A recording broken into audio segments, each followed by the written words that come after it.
Bonjour, ça marche? Test, test, c'est bon? Non? One, two, test, un, deux, trois. Oui, ça va, je crois que je m'entends. C'est bon? Cool. Alors, super d'être avec vous, aussi sur Zoom, bien sûr.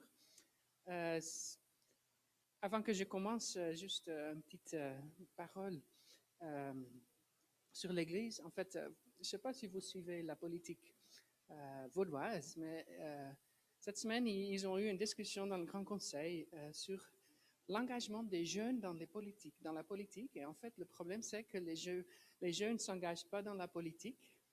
C'est assez intéressant en Suisse parce qu'on a plein d'opportunités de s'engager. Et ils se plaignaient qu'il ouais, faut donner le droit de vote aux jeunes de 16 ans parce qu'autrement, ils ne s'engagent pas. Et c'est bien intéressant. Pourquoi? Parce que dans le passé, où est-ce que les gens apprenaient la démocratie? Vous savez, en fait, la démocratie s'apprenait à l'Église.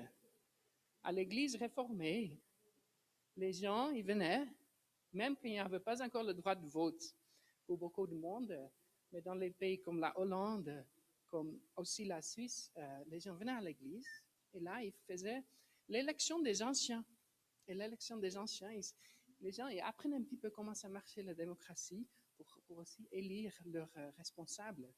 Maintenant, les gens ne vont plus à l'église. C'est quand même intéressant qu'on voit aussi dans le processus politique un engagement qui descend aussi vers les jeunes. Pourquoi je dis ça? Parce que nous sommes aussi une association comme Église et on a des membres. Et je veux juste de nouveau vous inviter, si vous vous sentez partie de cette Église et vous avez un cœur pour cette Église, vous êtes bienvenus d'être membre de l'Église et aussi participer au processus de la gérance de l'Église. Donc, c'est juste notre petite promotion pour ça. Pourquoi? Parce que Dieu parle à tout le monde, pas seulement aux pasteurs. Hein? Ce n'est pas juste nous qui avons la ligne téléphonique avec Dieu pour vous tous. Non, Dieu parle à vous tous et il faut chacune d'entre vous dans l'Assemblée si vous vous sentez partie de cette Église. Donc voilà, vous êtes le bienvenu. Donc n'hésitez pas, si vous n'êtes pas encore membre et vous voulez être membre, contactez-nous, Dieudonné, moi, envoyez-nous un WhatsApp, SMS, appelez-nous, pas de souci et on peut en discuter. Voilà. L'AG va venir bientôt, donc c'est pour ça aussi, on voulait juste vous dire ça. Alors, en disant ça, je veux lire la parole avec vous et on va lire du livre de Samuel, le premier, Samuel. Hein, Samuel. Oui, merci, c'est gentil. 1 Samuel 17. Et on ne va pas lire, non, pardon, 17, 17. C'est l'histoire de David et Goliath. Goliath, on dit ça comme ça. Goliath. Voilà. Exactement. On ne va pas lire toute l'histoire hein, parce que l'histoire il est assez long. On va juste lire quelques parties, mais je vous encourage de la lire à la maison si vous avez le temps. Le chapitre entier, bien sûr, il est très bien connu. Alors, lisons de verset 1 jusqu'à 9. Les Philistins réunirent leurs troupes pour faire la guerre et ils se rassemblèrent à Soko, ville qui appartient à Juda. Ils installèrent leur camp entre Soko et Azekah à Ephes-Damim. Saoul et les hommes d'Israël se rassemblèrent aussi. Ils installèrent leur camp dans la vallée d'Éla et ils se rangèrent en ordre de bataille contre les Philistins. Les Philistins se tenaient sur une montagne et Israël sur celle d'en face. La vallée les séparait. Un homme sortit alors du camp des Philistins et s'avança entre les deux armées. Il s'appelait Goliath, venait de Gath et mesurait environ 3 mètres. Il avait sur la tête une casque en bronze et il portait une cuirasse à écailles en bronze qui pesait près de 60 kilos. Il avait des jambières en bronze et tenait un javelot en bronze en bandoulière. Le bois de sa lance avait la grosseur d'un cylindre de métier à tisser et la lance en fer pesait 7 kilos. Celui qui portait son bouclier marchait devant lui. Le Philistin s'arrêta et s'adressa aux troupes d'Israël rangées en ordre de bataille. Il leur cria: « Pourquoi sortez-vous pour vous ranger en ordre de bataille? Ne suis-je pas le Philistin et n'êtes-vous pas des esclaves de Saoul? Choisissez un homme qui descende contre moi. S'il peut me battre, qu'il me tue. Nous serons vos esclaves. Mais si je l'emporte sur lui et que je le tue, vous serez nos esclaves et vous nous servirez. » Alors, Goliath, il fait ça pendant 40 jours. Et pendant ce temps, Isaïe, le père de David, envoie David pour amener la nourriture à ses frères qui sont dans l'armée. Il y en a 3 frères de David qui sont dans l'armée. Donc, on saute jusqu'au verset 32. Voilà. Donc, là, David, il est arrivé après 40 jours que Goliath est en train de dire ça à l'armée d'Israël. Et David, il arrive vers Saoul. Il dit que personne ne se décourage à cause de ce Philistin. Moi, ton serviteur, j'irai me battre contre lui. Saoul dit à David: « Tu ne peux pas aller te battre contre ce Philistin. Tu n'es qu'un enfant, alors que lui, il est un homme de guerre depuis sa jeunesse. » David dit à Saoul: « Ton serviteur gardait les brebis de son père. Quand un lion ou un ours venait pour en enlever une du troupeau, je courais après lui, je le frappais et j'arrachais la brebis de sa gueule. S'il m'attaquait, j'attrapais par la gorge, je le frappais et je le tuais. C'est ainsi que ton serviteur a frappé le lion et l'ours, et ce sera aussi le sort du Philistin, de cet incirconcis, car il a insulté l'armée du Dieu vivant. » David ajouta: « L'Éternel m'a délivré de la griffe du lion et de la patte de l'ours, et il me délivra aussi de ce Philistin. » Saoul dit à David: « Vas-y donc, et que l'Éternel soit avec toi. » Alors, on saute encore un petit bout, parce que là, David, il essaye le cuirasse de Saoul, et c'est trop grand pour lui. Donc, il décide d'affronter Goliath toute seule. Alors, à 48, le verset 48, on finit notre lecture. Il dit: « Dès que le Philistin se mit à marcher vers lui, David courut sur le champ de bataille à sa rencontre. Il porta la main à sa gibecière. » C'est un nouveau mot pour moi. Il prit une pierre et la lança avec sa fronde. Il frappa le Philistin au front et la pierre s'y enfonça. Le Philistin tomba le visage contre terre. Ainsi, avec une fronde et une pierre, David fut plus fort que le Philistin. Il le frappa, il le mit à mort, sans avoir d'épée à la main. Il courut, s'arrêta près du Philistin, et prit son épée et la tirant du fourreau. Il l'acheva et lui coupa la tête. Voyant que leur héros était mort, les Philistins prirent la fuite. Amen. Merci Seigneur pour ta parole. Je prie que tu viennes avec ton Saint-Esprit pour ouvrir les yeux de nos esprits, les yeux de nos cœurs, nos oreilles, afin qu'on puisse entendre ce que tu veux nous dire ce matin, au nom de Jésus. Amen. Amen. Alors, laisse-moi voir si je peux vous montrer.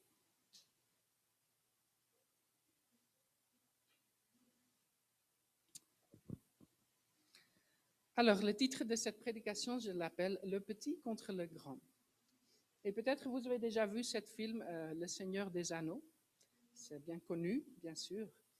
Et dans ce film, il y a l'anneau qui est l'anneau du pouvoir, qui a le pouvoir sur toute la terre.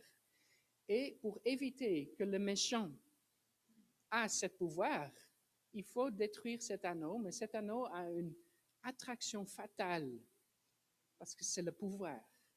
Et au bout du compte, ce sera qui va détruire cet anneau? Ce n'est pas les hommes forts. En fait, c'est les hobbits. Ils s'appellent les hobbits. Et les hobbits, c'est un type de peuple des gens qui sont petits et très faibles. Et au bout du compte, c'est eux qui détruisent l'anneau et aussi donc tout le pouvoir du méchant. C'est le petit contre le grand.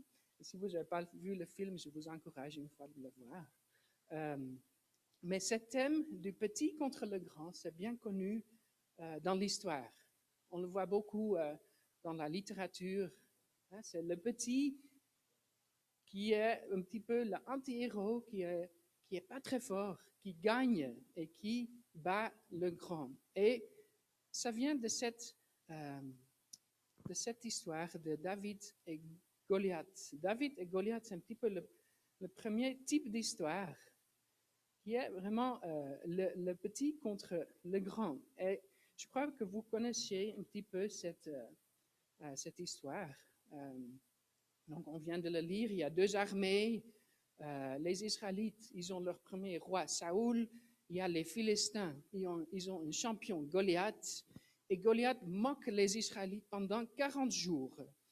Et Goliath, il est décrit de manière très détaillée.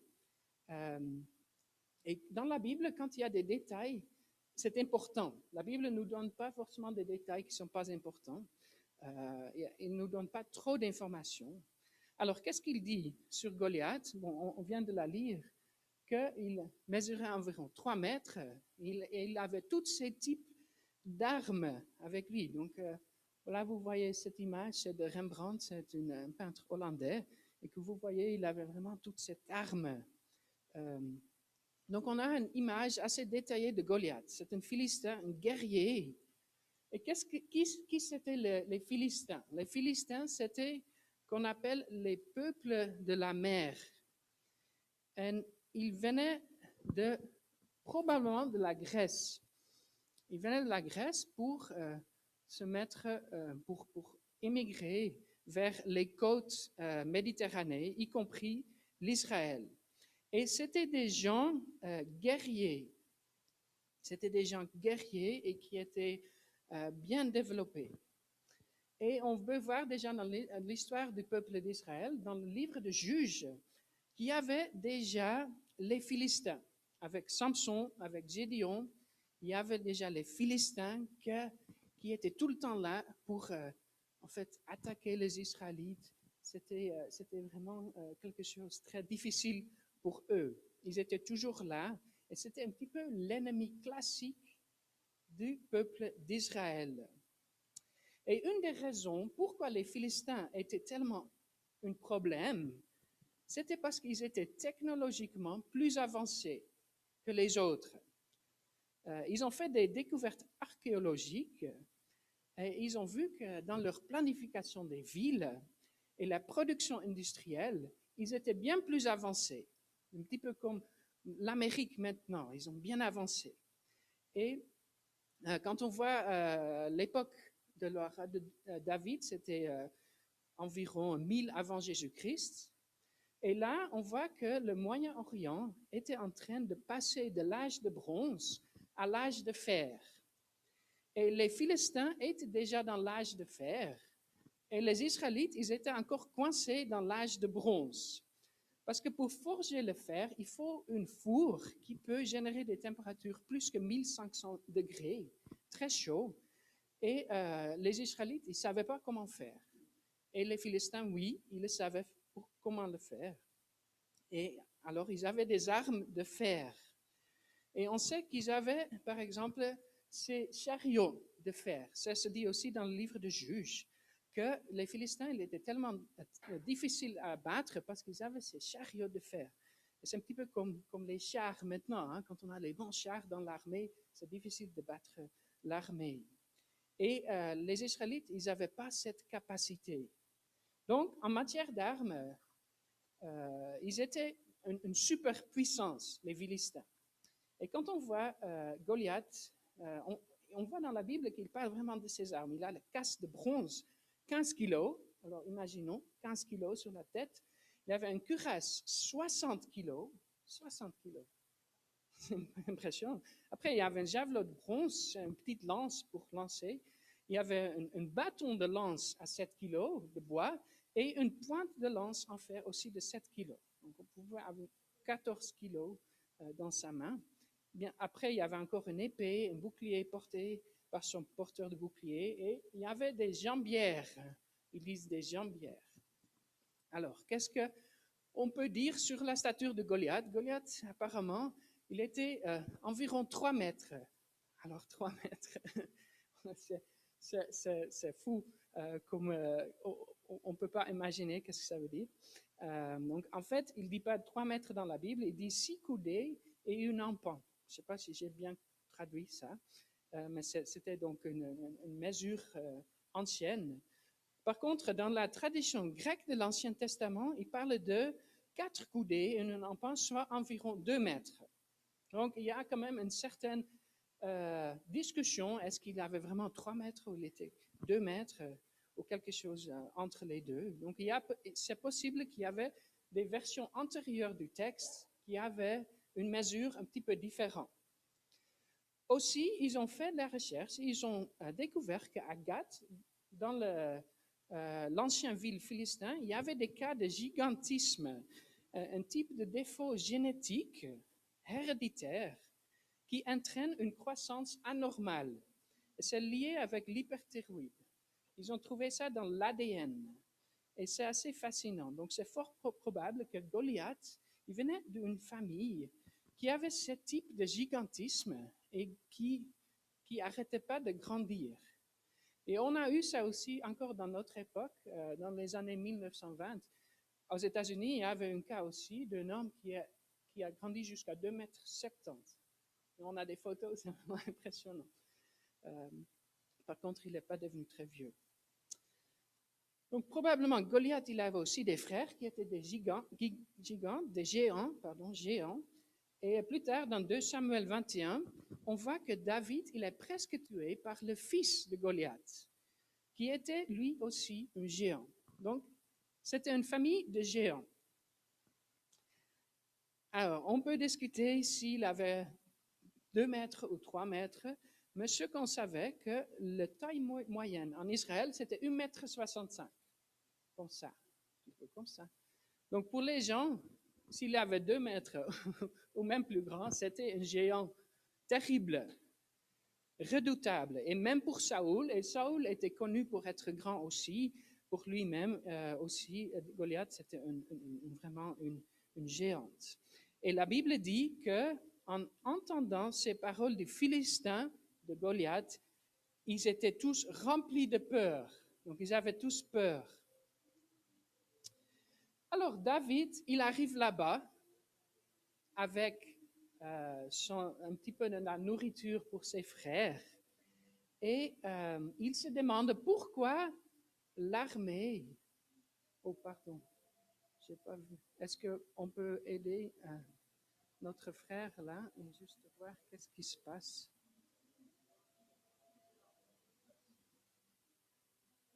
Peut-être on peut...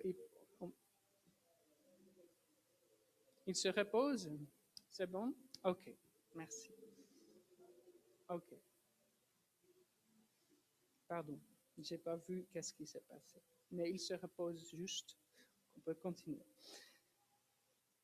Alors, David, il arrive, il a un petit peu la nourriture pour ses frères. Est-ce que les frères de David sont contents qu'il est là? On n'a pas lu ça, mais en fait, ils ne sont pas du tout contents. Ils disent, pourquoi, David, tu es descendu ici? Il faut plutôt que tu restes avec ton petit troupeau dans le désert. Donc, David, il est clairement pas très bienvenu, mais David, il ne se laisse pas arrêter. Il se promène dans l'armée, il parle aux autres soldats. Il dit, pourquoi laissez-vous ce type insulter Dieu? Et au bout du compte, il arrive vers Saoul. Et Saoul dit à David, mon jeune homme, jeune frère, tu ne peux pas aller te battre contre ces Philistins. Tu n'as qu'une enfant. David, c'est qu'un enfant. Alors que Goliath, lui, il est un homme de guerre depuis sa jeunesse. Alors Saoul, il pense de donner un bon conseil à David. Et il veut bien faire. Je crois que Saoul, il n'a pas forcément une mauvaise intention. Il voit David, il voit qu'il n'est pas si grand, il n'a pas l'air d'un soldat. Donc il dit, non, mais c'est un petit peu fou, qu'est-ce que tu penses? Tu vas affronter cette guerrier-là? Tu ne peux pas. Mais David, il dit à Saoul, quand un lion ou un ours sont venus pour enlever une du troupeau, je courais après lui, je le frappais et je le tuais. Donc David, il dit qu'il a déjà affronté des animaux. Saoul, il n'est pas impressionné, il dit très bien, vas-y, mais au moins, mets quelque chose de plus sur toi, une cuirasse. Et David l'essaye. Il essaye les armes de Saoul, mais il n'arrive même pas à marcher avec. Donc il dit, non, ça ne va pas, je ne peux pas marcher avec cette armure, je n'y suis pas habitué, et il s'en débarrassa. Alors maintenant, David va affronter Goliath, toute seule, sans arme particulière. Et Goliath se moque de lui. Il dit, suis-je un chien pour que tu viennes à moi avec des bâtons? Après l'avoir maudit par ses dieux, il ajouta, viens vers moi que je donne ta chair à manger aux oiseaux du ciel et aux bêtes des champs. Alors Goliath pense qu'il est sarcastique en disant, suis-je un chien? Mais ce qu'il ne sait pas, que David a affronté les lions et les ours. Alors ici, c'est la différence entre David et Goliath, entre David et le reste de l'armée dans cette histoire. Les deux armées, Saoul et Goliath, ont mis leur foi dans leurs armes. Goliath, il est fier parce qu'il a des bonnes armes. Saoul, il a peur parce qu'il n'a pas des bonnes armes. Par contre, David, il n'a pas mis sa foi dans les armes, il a mis sa foi en Dieu. Il a mis sa foi en Dieu. Il voit Goliath insulter Dieu, il dit, on doit arrêter ça. Alors il prend quelques pierres dans sa fronde, il lance une pierre, il frappe Goliath, et Goliath tombe à plat sur son visage. Et ça, c'est vraiment un symbolisme ici, parce que Goliath, il insultait Dieu, il ne voulait pas se soumettre à Dieu, et là, il tombe paf, devant, sur sa tête. Il s'est forcé de se mettre à genoux devant Dieu, même s'il ne le voulait pas. C'est vraiment un symbolisme là. Alors, qu'est-ce qui s'est passé avec Goliath exactement? La plupart des traductions, ils disent qu'il frappa le Philistin au front et la pierre s'y enfonça. Donc ça, c'est la plupart des traductions. Et c'est ce mot-là, en hébreu, qui c'est mitcha. Et souvent, ce mot s'est interprété comme la tête, le front de la tête. Mais quand quelqu'un est frappé par une balle ou quelque chose devant sur sa tête, est-ce qu'on tombe devant? C'est pas très logique. Normalement, on tombe vers le derrière. Alors, peut-être vous n'êtes pas surpris qu'il existe plusieurs théories à ce sujet. Et ce mot mitcha, qu'on traduit comme front, avant, il est traduit comme jambière. Donc, c'est en fait le même mot, il y a juste le hé, le dernier hé, c'est un H, ça veut dire que le mot là, il est masculin, là, il n'est pas masculin, il est féminin, là, il est masculin. Donc, en fait, une autre possibilité, c'est pas que Goliath, il est touché par le front, mais que la pierre de David, il entre dans les jambières, ici. Il entre dedans, dans sa cuirasse, dans ses armes. Et c'est un rabbi juif américain qui explique ce qui se passe. David a lancé la pierre directement dans l'articulation du genou de la cuirasse de Goliath. En conséquence, son cuirasse est bloqué, il n'a pu plier sa jambe et il tombe parce qu'il venait de bouger Goliath. Et après, c'est bloqué là, il tombe devant. C'est une autre version de la traduction qui est assez intéressante. Pourquoi? Rappelez-vous que le début du chapitre nous dit combien Goliath a des armes et combien ils sont lourdes, toutes ces armes. Et maintenant, à cause de ces armes, il tombe. Parce que la pierre est entrée dans ses armes, dans ses jambières, ils n'arrivent plus à bouger, à bouger son jambe comme ça, et il tombe. Donc en fait, son point fort, c'est devenu son point faible. Là où Goliath pensait que sa force était, toutes ses armes est devenue son point faible. Et en fait, la chose qui le faisait paraître invincible le détruit. C'était son talon d'Achille. Alors David, il court vers Goliath, qui était avec sa face sur terre, et il lui coupe la tête. C'est très sanglante cette histoire. Hein? Alors David, le berger qui a combattu le lion, maintenant, il aussi tue cet guerrier-là. Et il va en fait devenir, pas seulement le berger des brebis, le petit troupeau, mais David va devenir le berger du peuple d'Israël. Il va devenir le roi. Et là, les Philistins sont complètement démoralisés et perdent la bataille. Alors, qu'est-ce qu'on peut apprendre de tout ça? C'est une histoire tellement connue, tellement célèbre. Tout le monde comprend le concept de David contre Goliath, même les non-chrétiens, ils parlent de ça, ils disent que c'est comme une David contre Goliath. C'est devenu un synonyme de quelque chose de petit qui surmonte quelque chose de grand. Et le moral de l'histoire, c'est assez clair. Hein? Goliath et les Israéliens mettent leur foi dans leurs armes, mais David, il n'a pas pris les armes de Saoul, il met sa foi en Dieu. Nous devons donc mettre notre foi en Dieu et pas dans les choses humaines. David avait cette foi. Il savait que Dieu était avec lui. Et il savait, il croyait que Dieu allait lui donner tout ce qu'il avait besoin dans cette bataille. Comment David a-t-il obtenu cette foi? Comment il a obtenu cette foi? En fait, c'est quoi exactement la foi? Et ça, ce n'est pas une question facile. Pour expliquer, je vous explique juste un petit principe, que la foi est basée sur la connaissance. La foi est basée sur la connaissance. Et il est bon de comprendre ça. Pourquoi? Parce que dans le monde, on parle beaucoup de foi. Et quand on parle de la foi, qu'est-ce qu'on veut dire avec ça? Alors, c'est issu de ce monsieur, un théologien danois, Søren Kierkegaard, c'est un philosophe et théologien. Il a parlé de la saut dans la foi.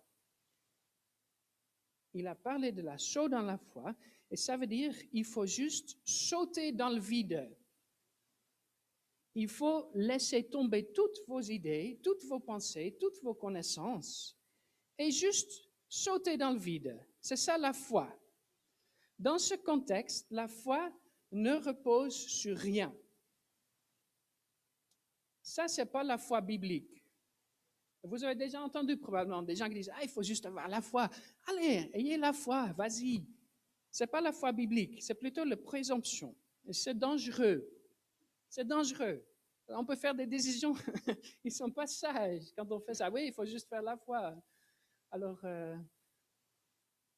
Quand on est dans le noir, on ne sait pas où est la porte. Alors, je prends juste en foi, je vais dans cette direction. Alors, vous allez taper la tête contre le mur, probablement. Alors, je vous donne un exemple simple. Imaginez que ma voiture tombe en panne et que je l'amène au garagiste. Et 2 jours plus tard, le garagiste m'appelle. Il me dit, l'embrayage est cassé. En fait, ça s'est passé avec nous, on était à Genève, au milieu de la ville, l'embrayage cassé, la voiture ne marchait plus. Alors, aller au garage, il nous appelle, voici l'offre. Il est assez cher, bien sûr, il est assez cher, on est en Suisse. Est-ce que ça va? 1500 francs, 2000 francs, je ne sais pas, c'était quelque chose comme ça. Alors, la garagiste m'a donné des informations sur ma voiture. L'embrayage est cassé, il faut le changer. Alors, il m'a révélé quelque chose que je ne le savais pas avant.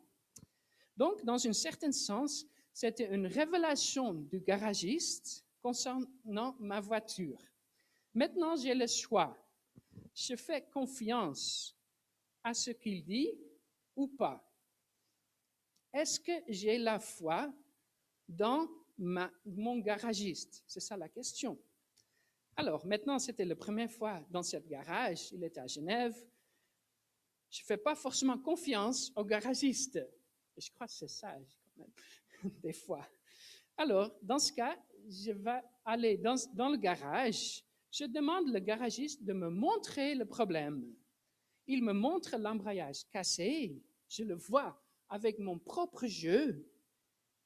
Et voilà, après, je vois vraiment, il n'a pas menti, c'est cassé, il faut la réparer. Alors, je dis, oui, je vous paye 2000 francs, voilà, c'est bon.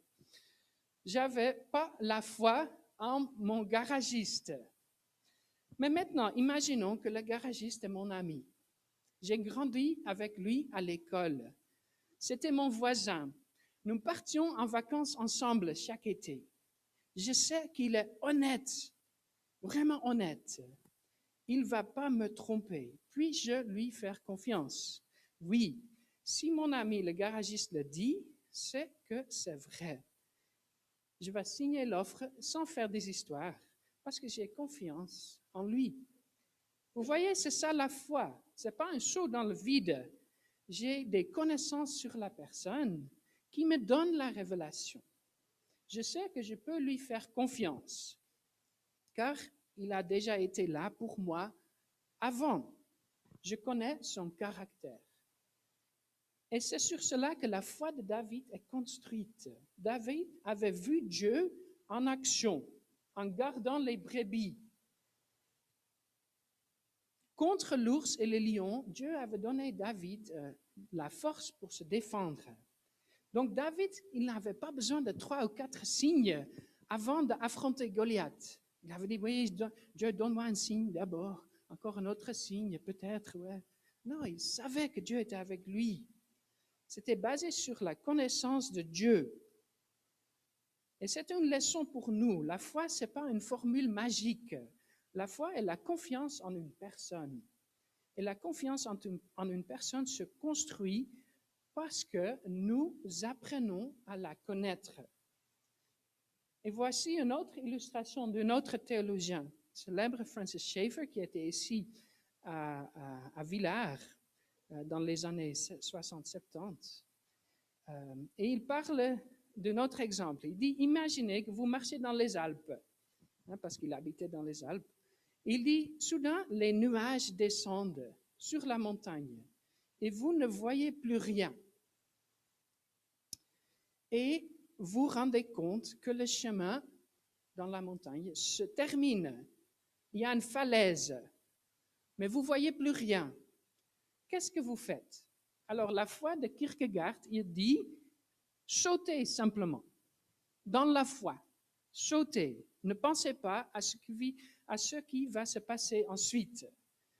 C'est une idée terrible. Il ne faut pas le faire parce que dans les montagnes, on ne sait jamais. La falaise, est-ce que vous allez tomber jusqu'à où? On ne sait pas. Mais imaginez maintenant que vous entendez une voix et cette voix vous dit, ne faut pas s'inquiéter. Vous pouvez sauter en bas de cette falaise. Elle ne fait que 50 centimètres de haut. Et vous pouvez continuer à marcher. Alors vous entendez cette voix, qu'est-ce que vous faites? Alors il faut savoir, c'est qui dit ça? Alors vous posez la question, comment vous savez ça? Alors la voix dit, moi je suis un guide dans cette montagne toute ma vie. Je connais toute cette montagne. Alors maintenant, est-ce qu'on peut lui faire confiance? Maintenant, oui. Et vous sautez, et en effet, il n'y avait que 50 centimètres, et vous pouvez continuer votre chemin. C'est ça la foi, c'est la confiance dans cette personne qui parle, qui donne la révélation. Et c'est aussi comme ça que Dieu nous donne la révélation, et on a la foi en ça parce qu'on connaît Dieu. On sait qu'on peut lui faire confiance. Alors maintenant, nous pouvons penser, il faut être comme David. C'est ça le moral de cette histoire. Soyez comme David. Mais c'est la mauvaise leçon à tirer. Pourquoi? C'est vrai que David, il est le héros. Mais est-ce que ça veut dire que nous sommes tous des héros aussi? On doit être des héros. Alors c'est un danger dans l'interprétation biblique qu'on appelle l'exégèse, et ça veut dire se lire soi-même dans la Bible. Et on le fait tout. Hein? On lit la Bible, on dit, moi je suis comme Daniel, moi je suis comme Pierre, moi je suis comme Paul, il faut être comme lui, comme lui. Et c'est un petit peu le contraire de l'exégèse qui consiste plutôt à laisser le texte m'enseigner. Et ce texte-là, Goliath et David, c'est le plus grand exemple de ça. Parce que souvent, quand on le prêche, on dit, Goliath, c'est vos problèmes d'argent, etc. Mais David arrive avec ses 5 pierres, il va tuer le géant, alors soyez David. Vous allez tuer le géant. Vous allez vaincre le géant. Vous serez cette personne avec la plus grande foi comme David. Mais je peux vous dire que dans ce texte, nous ne sommes pas David. Qui sommes-nous dans ce texte? Nous sommes les soldats israélites effrayés, avec peur, impressionnés par le géant, prêts à fuir, parce que c'est nous qui avons besoin d'être sauvés. Vous voyez, David, c'est un exemple de Jésus. David, c'est Jésus, l'un des psaumes. Les psaumes de David, c'est souvent quand on parle du roi David, on parle de Jésus. Parce que c'est Jésus le bon berger. C'est Jésus qui est venu tuer les géants, la péché et la mort. Jésus a battu le péché et la mort avec la croix. Et mes amis, je crois qu'on a tous besoin d'un héros qui vienne nous sauver. Pourquoi? Parce qu'aucun de nous est assez bon, assez fort, assez plein de foi. C'est que Jésus. Nous sommes brisés, nous sommes déchus, nous faisons des erreurs, nous péchons. Nos pensées sont souvent pas comme elles devraient être. C'est la réalité. En ce sens, nous sommes un petit peu comme David. La Bible nous montre que David était un homme avec de nombreuses faiblesses. Il a commis l'adultère avec une femme mariée. Après, il a tué son mari. Sa famille était une catastrophe. Une de ses filles a commis inceste avec sa fille, puis son autre fils a tué son frère et finit par presque tuer David. Il chasse David de son royaume et finit par se coucher avec des autres femmes de David devant tout le peuple d'Israël. C'est ça la famille de David. Vous voyez, David, c'était un homme avec beaucoup de faiblesses. En d'autres termes, David était un pécheur comme nous. Mais Jésus est différent. Il est assez bon, assez fort, sans péché. Sa vie était parfaite. Il a tué le géant du péché et de la mort. C'est fait. Et la victoire est pour nous tous. Et c'est ça la révélation que Dieu nous donne dans la Bible. Il dit, le prix est payé. Nos péchés sont pardonnés. Nous sommes libres. ayons la foi dans cette révélation. Est-ce qu'on peut avoir foi? Est-ce qu'on peut confier Dieu quand il dit ça, que c'est vrai? Pouvons-nous baser notre foi sur cette vérité? Et Paul nous dit oui. Il dit, c'est une parole certaine, entièrement digne d'être reçue, que Jésus-Christ est venu dans le monde pour sauver les pécheurs, dont je suis le premier. On peut avoir la confiance en la révélation de Dieu. Faisons donc confiance à celui qui parle et arrêtons de nous demander si nous sommes assez bons pour Dieu. Non, nous ne le sommes pas, nous ne le serons jamais, mais Jésus l'est pour nous. Et c'est lui qui a battu nos géants. Alors mettons notre foi en Jésus. Amen.